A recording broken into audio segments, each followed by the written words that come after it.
pageantry. Welcome back to my channel. And for this episode, I have a very special guest. I will introduce her to you later. So please stick around. Make sure that you subscribe and hit the bell notification button for your weekly pageant fix.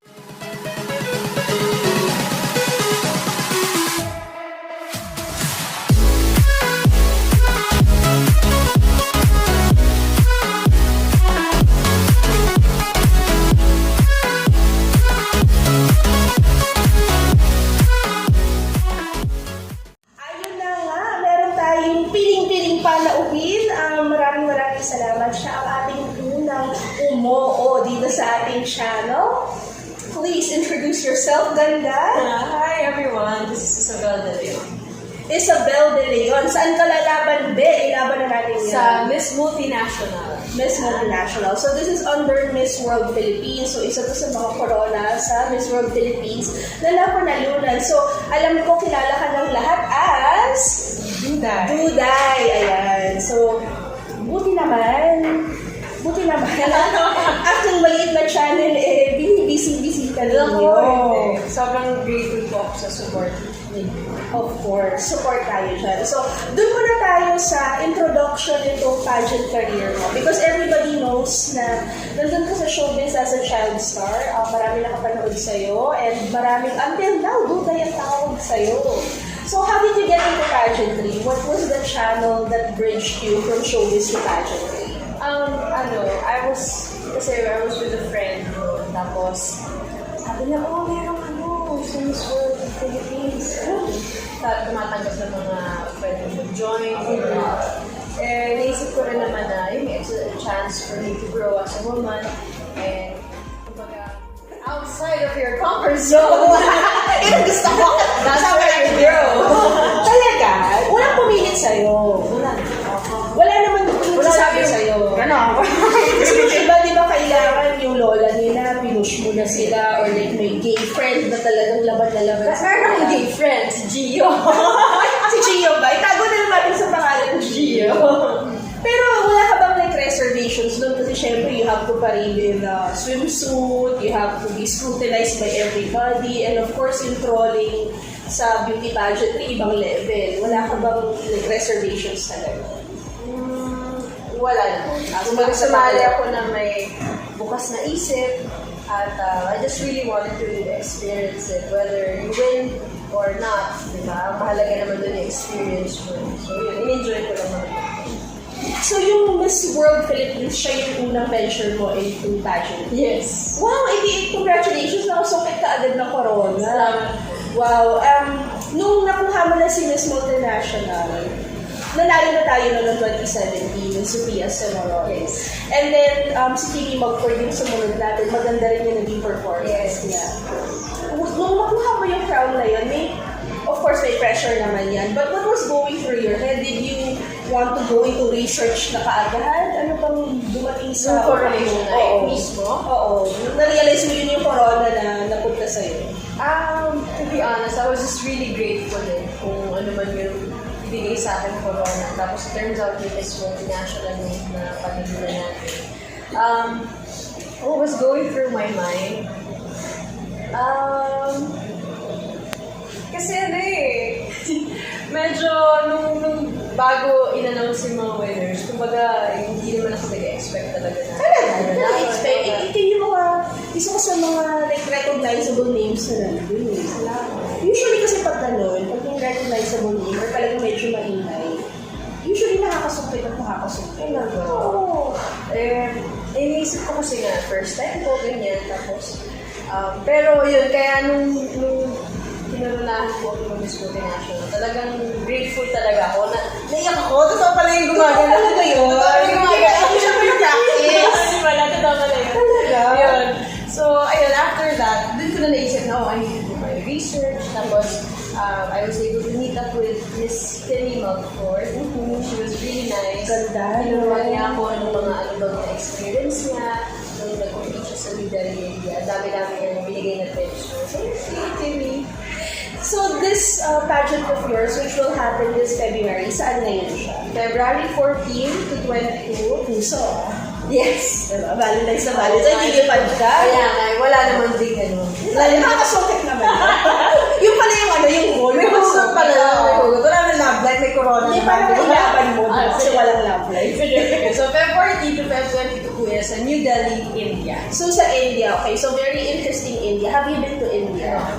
So, ako, for me, siguro may excite ako. Masashock ako ng Dairy's Life kasi labas sa comfort zone ko yan. Pero, syempre, like the traveling and like maybe, because it's something that you don't know, but it's something that you read in books, you see it on social media, you see it on TV.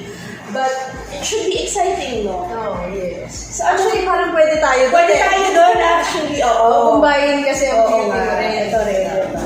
So, may mga followers kami dito na nagtatanong, and I think very timely yun. Kasi first time mo sumali sa nationals and then first time mo sasabak sa international competition. What is it like for you to prepare for a pageant? Kasi very different yung preparation mo as opposed to the other girls na, I should say, not naman manufactured, but for the other girls na, eto talaga yung way of life nila. They would jump from one pageant to another kasi they want something higher. Ginagawa nilang stepping stone. But for you, how did you prepare or how do you continuously prepare? Kasi iba yung case mo eh. Grassroots ka bali. Kailangan kasi holistic yung preparation, spiritually, physically, mentally prepared ka para yung maibigay mo talaga yung best mo dun sa challenge na nag-aantay sa'yo. So, and what the mind can conceive, the body can achieve. So, yun talaga yung preparation ko. Pero in terms of the physical preparation, I try to go to the gym, I try and work out almost every day.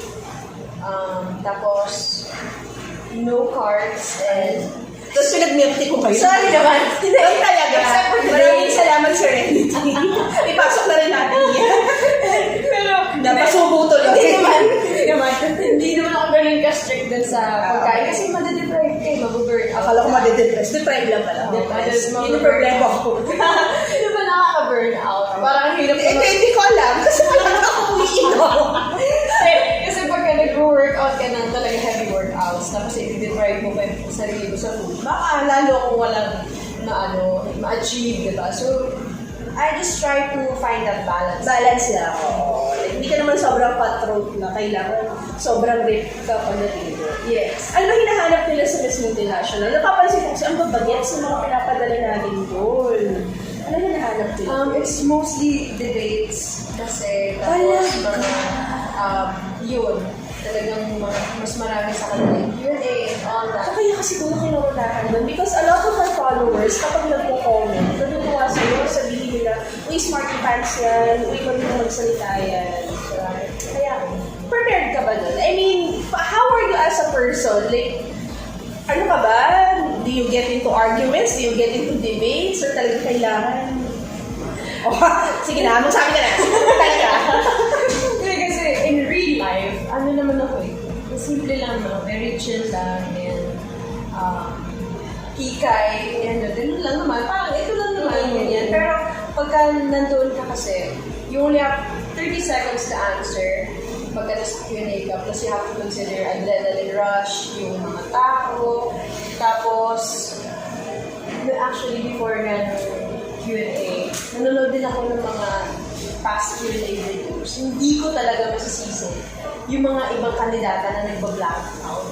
Kasi before you get to that point, buong araw kami may rehearsal, gutom kami, oh my God, hindi kami nakakatayin, tapos yung stress. So pagdating ko sa Q&A, sa lakas pa ng ilaw, talagang hindi mo talaga masasabi rin na mag-black out ka sa ganung pagkakataon. Pero siguro, ang masasabi ko lang kasi, out from the abundance of the heart, the mouth speaks. So, kung meron kang gano'n ng short period of time to answer, wala kang choice kundi kung ano lang talaga yung Alam mo, sobrang totoo yan. Yun totoo. Yun din yung sinasabi namin. Well, ako, I don't train girls kasi wala akong technical know-how. Meron akong idea in my head on how girls should answer. Sinasabi ko palagi, it has to be conversational. It has to be from the heart. Kasi if it's something na minimemorize mo or pino-formulate mo palagi.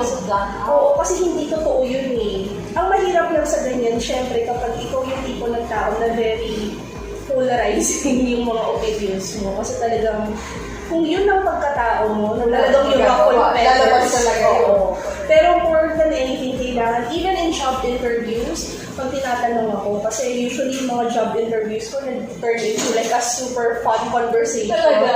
Kasi meron ako... Kasi energy mo rin. Mag-lead sa kanya na, I feel happy. Oo, yung normal lang, pag tinanong ako, what's your greatest failure? Yung hindi ako mag-iisip, my greatest failure in life is, hindi ko, wala, hindi ako nagigising na maaga eh. Wala ka sa truth. Oo. So, yun I think that's nice, no? When you start from yung truth, kasi lahat makaka-relate na, ay, oo, ganyan nga talaga yun. Oo. So, kahit doesn't matter kung medyo shallow siya, kasi a lot of these things, nakakahugot yung kausap mo or yung audience. Nakaka-relate siya with yun. So, with you naman, Miss Multinational, kamusta yung support ng Miss World Philippines? Kasi alam ko very supportive sila, they're a group na very solid naman. So, kamusta? Supportive naman ng Miss World Philippines sa lahat ng kandidata actually. And then, ikaw yung nalaban ngayon. May nalaban ka ba right before you or after you? Si Katrina. Tuloy na talaga to. Kasi iba na, wala namang makakapigil. Kasi if you remember days, hindi na tuloy si Kat kasi meron kaguluhan sa Bolivia. So ngayon, Bolivia tayo na lang. Supportahan po natin si Katrina.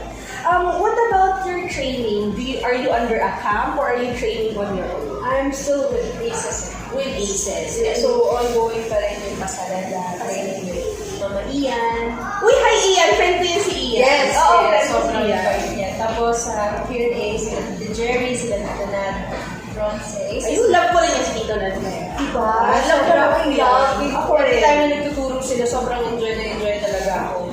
Mga Q&A trainings. And then, dito ka na sa akin, I want to know more about the preparation side, but not really on the physical. Doon ako sa wardrobe. Kamusta ang wardrobe na? Ay, naku, pwede natin, let's call on Miss Gio. Gio, kamusta ang wardrobe natin? So far we have prepared 16 garments. What about our wardrobe? Meron kasi tayo ngayon na parang trend of incorporating Filipino textiles and Filipino touches sa mga wardrobe ng girls natin. Si Isabelle, meron bang ganon? Yes, we actually had a meeting with Gandama Collective. Designer din siya ni Gazzy. Oh, yeah, tanda mo. So, nag-propose sila ng mga pieces na dadalhin for the competition. But, moreover, ang gagawin namin is yung i-highlight namin kung ano siya talaga. Na-discover namin na mas bagay siya sa edgy part. So, what we did is nag-research din ako ng yung mga, sa figure niya kasi, hindi yung puro dress, kasi before I saw her, puro dress. Puro dresses. So, parang nung nag-start ako mag-style sa kanya, I started with the jumpsuit. Tapos bagay sa kanya yung corporate, madam. Tapos, nag-ano na ako, nag-go beyond the horizon. So, when I did the styling, parang iba-iba na. So, pinag-gagawin ko na siya for breakfast, mga ganun na. So, gano'n naman ang labanan.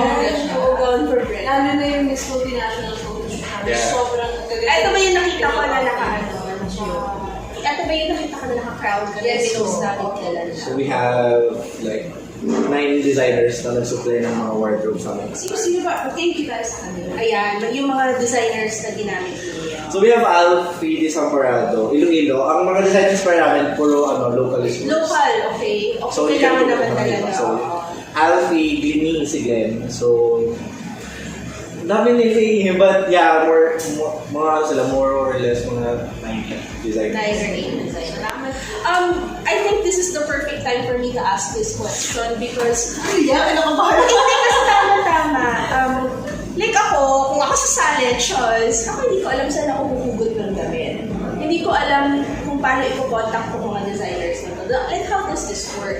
Do you hire a stylist? Do they offer their services for you? Paano yung payment niyan? Is this something that you agree on? Lalo na sa case mo. Kasi sa akin, may mga nag-DM na, I'd like to style you, ganyan. Pero, yung sa amin kasi ni Gio, nagustuhan ko yung aesthetic niya. Naisip ko na, feeling ko with him, mas may collaboration kami na parehas kami happy sa kalalabasan ng itsura ko. Kasi minsan, magaling nga yung stylist, pero iba yung vision niya na hindi naman nagka-complement sa personality ko. So, yun, kaya kami yung end up na mag-collaborate. So, we work on different music video, photo shoots, and you still active with your singing, right? So, sa lahat ng yun, kami nakakapag-collaborate ni Gio. Sobrang talented na itong tao. Very creative, and he's truly an artist. Yun ang nakakatuwa. Kasi hindi niya ikinakahuli sa sarili niya na, hanggang dito lang yung pagdadamit lang. Hindi, sa kanya holistic. Kahit lumalabas sa pagiging creative director ni Ate Girl. Pag kinukulot ang buko. Ito na nga, hindi lang ako stylist. Road manager na. Hair stylist na. Best friend. Best friend. Pero Overall. best friend ka ba niya? Hindi ko naman. We're friends. Baka naman grabe na naman. Hindi na best na yung Hindi ko friends naman kami. So, Kaya yeah. sobrang grateful ako kay Gio. Grabe yan. Kung pwede ko hatiin yung corona, ito yung suot ko din. Diba? So, gano'n naman pala. So, usually, pag ganyan, pag like babuhan ka, tingnan mo rin kung may mga mag-DM sa'yo or mag-reach out din sa'yo. So, But how would you know though? How would you know na like relationship yung mga to? How would well, you can see their works naman sa Instagram. Nakikita mo naman din yung stay away ng mga medyo walang laman? Diba? Yeah, so, nakikita mo naman. Let's talk a little bit about your gown because a lot of people are really anticipating, lalo na sa mga girls natin, yung final look. So I'm not gonna ask about the final look because I have a policy na gusto ko rin naman ma-surprise. But how does that work? Because kung normal kang bibili for a formal event, yung syempre limpak-limpak na sa labihan. How do you negotiate when it comes to your final look? With the gown, with the photo shoots na gagawin niyo. Usually kasi diba sa setup natin, kapag naka-gown ka na ng gusto, meron pa siyang kasamang photo shoot dyan. How do you arrange these things? I think it all boils down to sa designer na kausap mo kung ano yung look na gusto niyo. Parehas kayo mag-agree na, ito yung look na gusto natin for that. So yun, and again sa stylist, sila talaga yung malaking piece of the puzzle para mabuo ito magandang masterpiece na ito. Talagang si Gio. Talaga kailangan Collaborate. Now, Kaya dapat maganda na creative din. Kasi parehas kayo na, ito maganda ba ito? pag hindi mo ma-articulate, sila yung nagsasabi sa'yo. Mula sa accessories, hanggang sa damit, nagre-reflect na. So, marami tayong sparkles na abangan, tama ba? Yes. Ano mga dapat nilang abangan? Mga colors, texture. Yeah, so different textiles. Tapos, ang palette na kasi is more on, kasi 2020 na, so the color of the year pantone blue. The royal. Oh. So, yun, doon kami mag-focus. Doon sa gown niya, we have prepped like around 6 gowns. Different designers, one of them actually is her designer for Miss World Philippines. Si Nat. So, yun, ang ganda din ng gown na ginawa, sobrang ganda. Hi, Nat! So, basta sobrang excited kami sa gown. Tapos, nagde-direct na din ako ng shoot. So, yung national costume niya, abangan nyo din, napakapasabog, like, bye. Oo, kailangan tama ka pasako. Kasi, you know what, last year, a lot of people are saying it wasn't a really good year last year. Wala tayong na masyadong nahakot na corona. We had one crown, but the rest were like placements. So, for me, okay din naman yun. Hindi tayo napapakante. But, ang pinaka-thing from last year is yung national costume natin. Nag-level up na lahat ng girls. Including Michelle D, of course, who were a Francis Rivera. So, for your national costume, siguro this year, kailangan ituloy natin yun. And baka you can share kung ano yung inspiration, not naman talaga the actual costume. Anong mga elements yung mga hinubutan ninyo? Yung designer natin sa national costume. Jomar Peralta, designer siya ni Vicky Russell sa DDB Pilipinas. Yung diwata! So, you know how Jomar works. So, detail siya. So, So, aabangan natin yes. yan. And kasi even before joining the pageant, I wrote yung song entitled Iyo Palaya for the conservation of the Philippines. Oh, nice! So, nakakatuwa dahil on a global stage, pwede tayo mag-raise din ng awareness sa pag-conserve ng Philippines. So, medyo hindi tayo humugot ng inspiration for the national. And I like that you girls are really pushing for that because the scene from December wore a Philippine Eagle-inspired costume from Santa Maria Santiago. Yes. So I like that you're now like more aware on your role in pageantry na hindi lang siya kailangan pagandahan. And I also want to tell people na hindi rin siya pagalingan magsalita. It's really the hugot of everything na like artistic and cultural para ma-present mo yung sarili mo with the Philippine sash, diba? Okay, so Isabel, we will wrap this one up. Please invite everyone. Maraming salamat, Gio. Naglayasan lang ako. Skyla. Isabel, your competition will be super soon na. Please invite them kung may mga voting, may mga support na kailangan to help you advance. Actually, may iba't ibang fast track. So, yung fast track, para makapasok ka sa Q&A round sa Miss Multinational. At ang isa po dyan ay yung multimedia fast track. So, inibitahan ko po kayo, aking mga kababayan, na mag-like and mag-share and like the Miss Multinational Facebook page. At yung mga post ko po dyan, ako napakalaking bagay po na yung bawat comments po ninyo, bawat share po ninyo, malaking bagay para makuha po natin yung multimedia fast track. Kasi kaya I need two para makapasok sa Q&A round. So, laban natin yan. Yes, opo. Kayo po ang inspiration ko sa bawat bang po pagkita sa Duday. So, hindi ko muna tatapusin itong video na to without giving recognition and awareness. Alam naman natin ngayon yung nangyayari sa Taal, so hindi lang parang pag-beauty pageant mo. I know you're also active in your relief efforts with what's happening with the people in Taal. Maybe you'd also like to share kung how they can donate or how they can continue like helping out. Yes, so marami pong paraan para tayo ay tumulong, regardless po kung gaano kaliit o gaano kalaki yung kaya natin ibigay. Pag yan po ay pinagsama-sama, napakalaking bagay yung po para po makatulong tayo sa mga naapektuhan sa tayo. So, guys, if you check out social media, the numbers are everywhere. You just have to choose your charitable organizations and institutions. You can give money or you can give like donations, water, recap. Yes. So, nandun naman na lahat. May mga infographics na naman. So, let's not forget that this is what we're doing. We have a platform, so might as well, just use it. Isabel, alam mo, sinabi ko sa kanilang lahat na excited ako makausap ka because there are some people, there are some girls na nagagalit yung followers. Bakit ka push? It's not that. Kasi ako mabilis ako yung mabait. Ikaw nakikita namin kahit na minsan lang nakikita yung likas na mabait. So, sometimes you just know. So, thank you! Thank you so much! Good luck on your journey! And guys, again, please don't forget to subscribe and hit the bell notification button. And we will try more interviews and more collaborations very soon. Salamat po!